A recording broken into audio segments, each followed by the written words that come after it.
น้องซื้อยังซื้อการเรียนเฮียนว่าอย่างเราออกแหละออกแล้วโอ้ปีนี้จะได้ผัวดิออกเรียนแล้วยังมาสอบปีนี้มาสอบเนาะยังมาสอบเลยบ่าวไทยมีสิทธิ์ได้ตึกใจกันร่วมกันบางเชื่อบางคู่ก็มีกันอย่างลิ้นเจียงเลี้ยวแล้วก็คนนี้เปลี่ยนได้อยู่บ่าวโส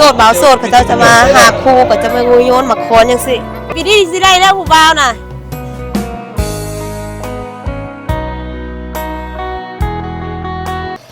สบายดีสวัสดีพ่อแม่พี่น้องเนาะสบายดีในยามเช้าเนาะพี่น้องมื้อนี้ก็คือนุ่นสิพาพี่น้องเนาะไปเที่ยวงานเทศกาลบุญกินเจียงอยู่หมู่บ้านของนุ่นเองเนาะซึ่งเป็นมื้อแรกของนุ่นเองที่จะได้มีโอกาสเนาะลงมางานเทศกาลบุญกินเจียงของชนเผ่ามงเนาะซึ่งแต่ละปีเพิ่นก็จะจัด1ปีมีเทื่อนึงเนาะแล้วก็เพิ่นจัดประมาณ 4-5 มื้อเนาะเหลือนั่นก็คือผู้ใดจิลิ้นก็ลิ้นผู้ใดบ่มีเงินก็คือพักเนาะพี่น้องก็คือมื้อนี้สิพาพี่น้องเนาะไปเที่ยวเบิ่งผู้สาวมงที่เพิ่นมาหาคู่เนาะในมื้อนี้เนาะบางคนก็อาจจะงามเนาะมาก็บ่มีแฟนโสดบางคนก็มีแฟนเนาะมานำผู้บ่าวก็มีจังใดก็มีเดียวบรรยากาศสิเป็นแนวใดเนาะนุ่นก็สิพาพี่น้องเนาะไปเที่ยวชมงานเทศกาลเนาะในมื้อนี้อยู่แถวหมู่บ้านของนุ่นเนาะมื้อนี้ก็บ่ได้มาคนเดียวได้พี่น้องก็มาครับน้องแก้วเนาะน้องแก้วเป็นตากล้องของเฮาเนาะมื้อนี้เดี๋ยวสิพาพี่น้องเดินทางกันเด้ต่อนี่ตอนนี้คือเฮาขี่รถมาแล้วก็เฮามาจอดรถอยู่นี่เนาะเฮาฝากรถเนาะปีรถคันละ 5,000 กีบเนาะประมาณนี้แล้วก็เบิ่งสภาพน้องแก้วคือคนบ่ได้เข้าเฮือนเนาะแล้วก็เฮาก็สิเดินทางไปงานบุญเนาะพระเจ้าฝากรถอยู่ลุมนี่ก็คือว่ามีคนหลายอยู่แต่ว่าอยู่แถวเทิงนี่เฮาฝากอยู่อยากไกลหน่อยนึงเนาะคำทางเฮาฝากอยากไกลหน่อยนึงเด้มันสิให้พี่น้องได้เบิ่งเนาะบรรยากาศแบบในยามเช้าเลยนี่เฮามาประมาณนั้นเฮามานี่ประมาณ 8 โมงปลายหน่อยนึงได้เนาะนี่เฮามาเห็นแล้วสาวมงงามๆนี่น่ารักมากนี่เขาเจ้าจะแต่งสุดมงจังซี่เลยเด้แต่ละคนเนาะอันนี้เฮาเห็นอันนี้เป็นน้ำย่อยซื้อพี่น้องเนาะแถวนี้ก็คือเขาเจ้าจะหับฝากรถหมดเด้แต่ว่าเฮายังบ่เห็นคนเถื่อเป็นย้อนมาเศร้าบ่เห็นแต่รถใหญ่ ตอนนี้เฮาเดินทางเข้ามาแถวเจ้าตั้งบูธเนาะหรือบ่อนของเจ้าขินเจียงนั่นแหละพี่น้องนี่แต่ละปีก็จะจัดอยู่วันนี้แหละแต่ว่าบ่ฮู้ว่าเฮามาเศร้าคนบ่ค่อยมาเนาะนี่มันก็จะมีบูธขายแนวกินเนาะขายของกินขายฝือขายข้าวเปียกขายหยังต่างๆเด้พี่น้องได้เบิ่งเด้อนี่บรรยากาศเรายังมีสไลด์โลกสไลเดอร์อีกทางนั้นก็จะเป็นแต่บูธเครื่องนู่นว่าหั่นแหละบูธพระเจ้าขายเครื่องเนาะเพราะว่าขายเครื่องหลายส่วนหลายเป็นคนอยู่ในหมู่บ้านของนู่นเองเนาะโอ้ยเด้คนเริ่มหลายแล้วเด้เป็นยอดเฮาอยู่นอกแล้วคือว่าบ่มีคนที่จริงก็มีคนอยู่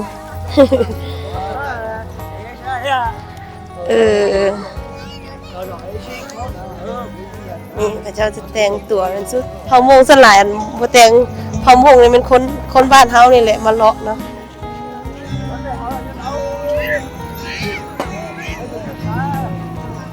คนนี้ของพี่นี่เขาก็จะมายางเลาะน้องเบิ่งสาวๆอยู่นี่อันนี้เห็นแก้งโอ้ยสวยมากเอ้ยสบายดีผู้สาวโอ้งามเท่งามว่ะนี่เนาะมาเป็นแก้งสวยเนาะเขามายางเลาะนี่คนเฒ่ามานี่เนาะเราก็จะยางเลาะภายใน ตลาดนัดนี่ก็ส่วนหลายจะเป็นคนอยู่ภายในหมู่บ้านของนู่นเขาจะมาเลาะขายเครื่องเนาะขายเครื่องเฮ็ดแนวอยู่แนวกินวันนี้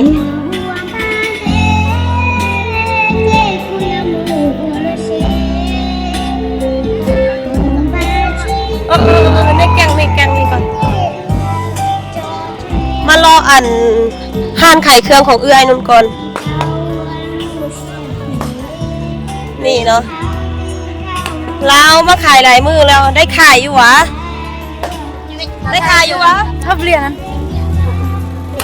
ได้ขายไม่ได้ขายเด้อ เอ้ยไปยังสุดเลยสุกี้ มาเสียบักล่า เสียบักล่าเอาผัวมาอยู่วะเห็นผัวกลับบ้านเนาะเสียบักล่าอยู่ นี่เนาะเอื้อยเขาเจ้าบอกมาขายเครื่องมาเพื่อนตะเย็บปุ๊บ เปิดแต่นี่ผู้สิได้คนคือมาเราไปกันยัง ก็โอ้ไม่มาสิได้น้องอ่างก้นเดย์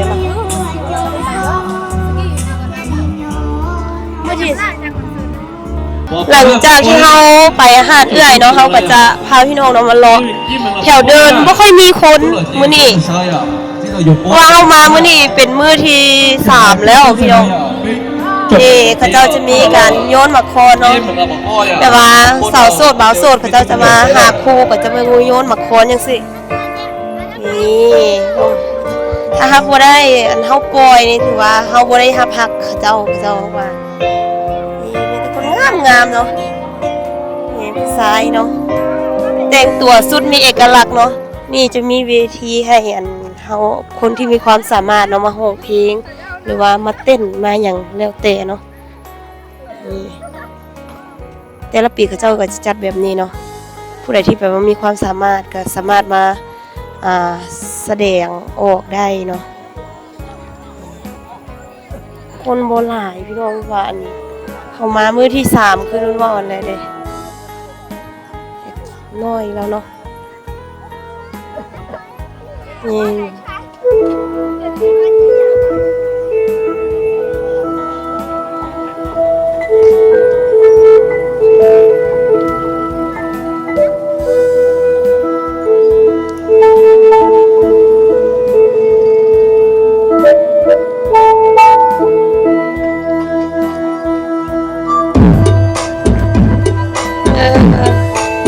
เด็กน้อยอายุประมาณ6 ถึง 8 ปีเนาะเขามาร้องเพลงมาอย่างเราย่างเป็นเลาะต่อ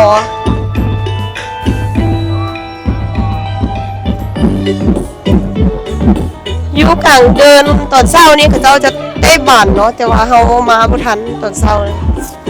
เขามาสวยแล้วก็เลย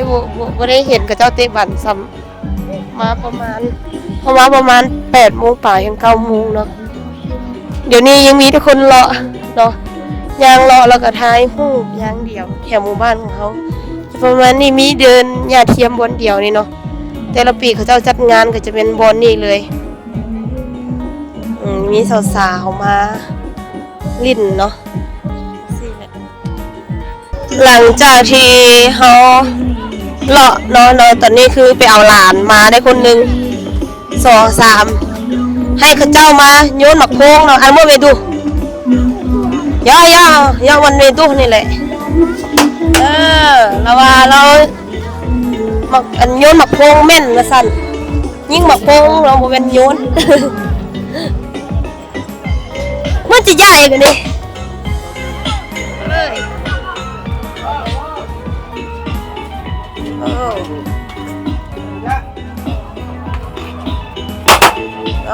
โอ้ยแม่นเด้อ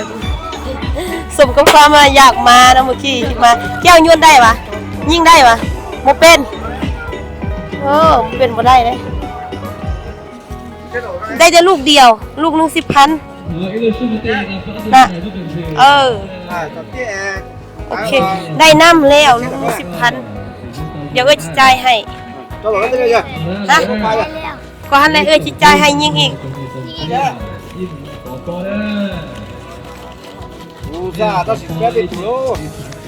50 อ่ะ เบิ่งลงทุนให้50,000ครับ ดูเลย เออลงทุน50,000เนาะมาเบิ่งว่าจะโยนได้บ่ ดูเลยนี่ เออลองเบิ่งเนาะ อันดูเลย ด้วย อิ้ว ดาดูอันก็หักดูเปื้อนบ่ม่วนล่ะเรียกจุดเอาโอ้โอ้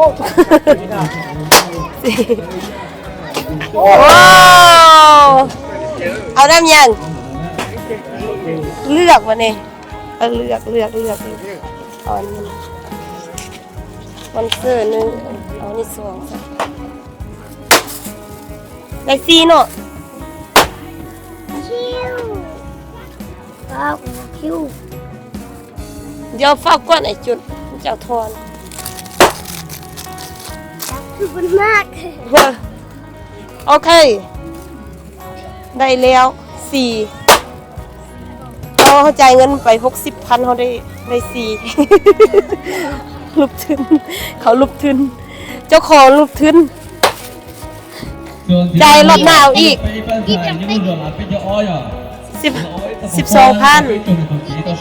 อันนี้12อันนี้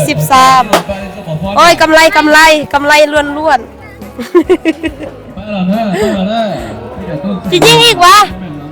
บ่ยิงแหละเอ้ยจะลงทุนให้ ลงทุนบ่มีลูกทุน นี่นะหลังจากที่เขายิงหมอกโป่งแล้วน้องเด็กสุดเด็กน้อยเนาะเป็นเอกลักษณ์ของสุดเผ่ามงนี่อยากได้อันนั้นอยากได้หมอกโป่ง โอ้คนเริ่มหลายแล้ว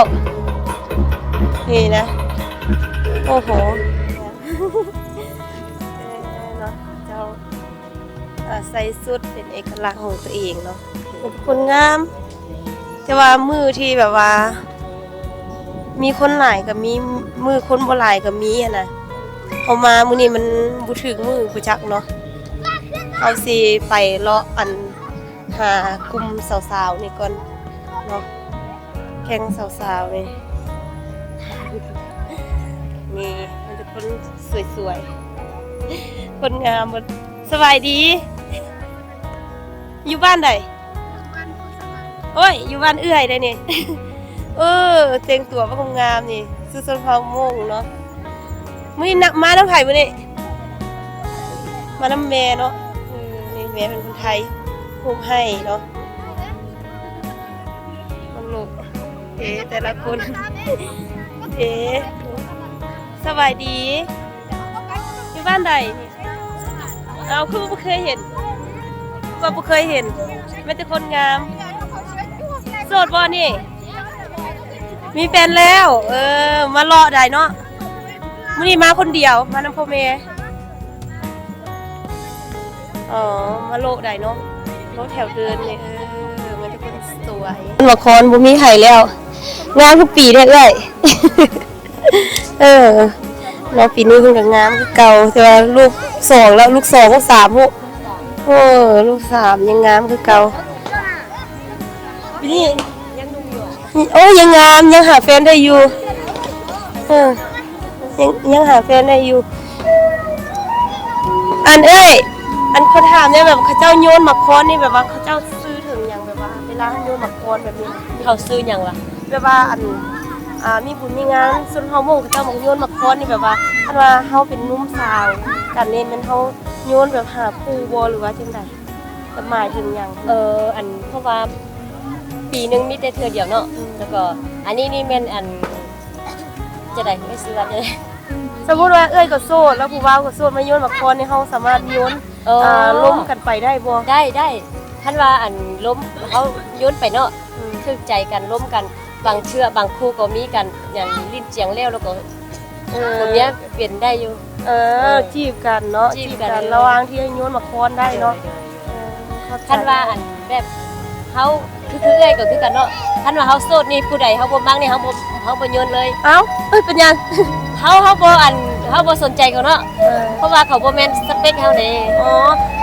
แสดงว่าผู้ที่จะมาโยนหมักคอนน้ำเฮานี่ต้องเป็นสเปคเฮาน่ะเฮามักแล้วเฮาจะไปโยนหมักคอนโตเขาเจ้า แม่ มา ท่านว่าผู้ใดนี่ ท่านว่าอันเขาเจ้ามักเฮาเนาะแต่เฮาบ่มักเขามาโยนน้ำเฮาเขาบ่อยากโยน อ๋อ เขาก็เลือกแบบคนอันที่เฮามักนะแล้วก็โยนกันแล้วก็เวลาอันพักผ่อนแล้วก็ล้มกันแล้วก็แล้วเจียงไปแต่งงานกันก็มีเนี่ย อ๋อเลยประมาณนี้เนาะ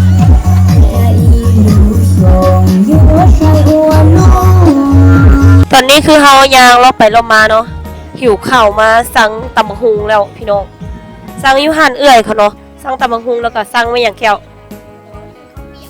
สั่งข้าวเปียกเนาะเพราะว่าอยู่นี่เขาจะบ่ได้ขายข้าวเนาะขายแต่ปิ้งแล้วก็ขายประเภทต่ำแล้วก็ขายข้าวปุ้นข้าวเปียกเนาะข้าวซอยนั่นแหละเนาะประมาณนั้นมาเด้อกินส้มตำเนาะตอนสวยเหมือนกันเนาะโอ้ตาแซ่บสุดเข้มข้นโอ้เข้มข้นมาก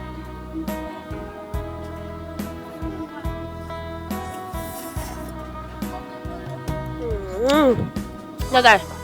ใช่ปะกินตำมะฮุงแล้วก็มาแล้วขจาเขาวเปียกของเขาโอ้โหหน้าตาหน้าแซ่บมาก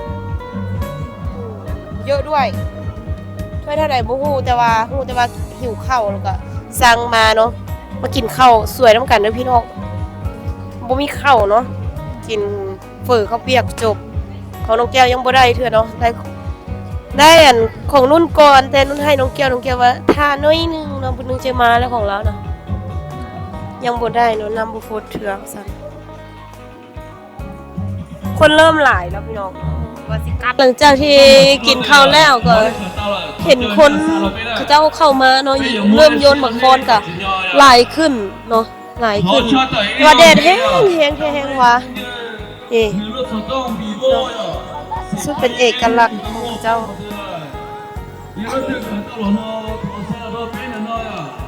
เอากันสิพาพี่น้องเนาะยางเลาะตามนี่เพราะว่าเขายังไม่ได้เลาะขึ้นเทิงจักบาทเนาะลงมาแล้วก็มาอยู่บนเดียวอยู่ลุมเนาะ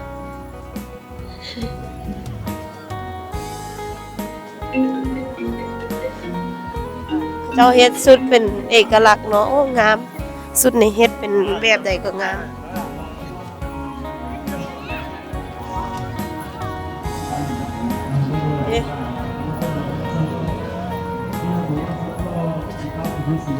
งานมาเลาะกินข้าวเนาะแล้วก็บวกกันกับอันคนที่แบบว่ามาหาครูหาอย่างเนาะเจ้าก็มาเลยค่ะพอดีเมื่อกี้นุ่นยางมาแล้วนุ่นว่าจะกลับเลยพอดีเห็นน้องกะเลียแม่งามกว่าเก่าโอ้ยเนาะปีนี้สิได้แล้วผู้บ่าวน่ะบู๊กันเนาะแต่ว่ามาแต่ละเทือนี่มาน้ำแม่เด้พอดีเมื่อกี้ยางเห็นน้องกะเลียแล้วนุ่นยังกำลังไปหาเอื้อยเขาเนาะแล้วก็พอดีมาก็มาเจอเนาะปีนี้มาเล่นนี่บ่มาน้ำผู้บ่าววะปีนี้นะโอ้ยบ่มาน้ำแม่คือเก่าเนาะแต่ว่าก็น่าจะบ่โสดแล้วติปีนี้โสดอยู่วะน่าจะบ่โสดแล้วโอ้ยมีงานเลยอย่าลืมบอกเอื้อยเด้อเนาะปีนี้น้องกะเลียเพิ่นบ่โสดแล้วเด้อพี่น้องเด้ตัวน้อยๆแถวว่านี้เพิ่นบอกให้มาลิ้นเนาะหลายคนว่าจะมาลิ้นแล้วก็บ่ได้มาพอดีมื้อนี้ก็ได้ลงมาแล้วก็มาแวะเบิ่งเอื้อยเขาเจ้าขายเครื่องแล้วก็กำลังจะกลับลงพอดีเห็นน้องเนาะแม่เพิ่นมาลิ้นพากันย่างมาขี่รถมาว่ะจอดอยู่เทิงพอดีเขาจะออกกลับบ้านแล้วเห็นน้องเพิ่นออกมาปีนี้บ่โสดแล้วโอ้ยสแตนบายหลายคนเด้อเสียใจน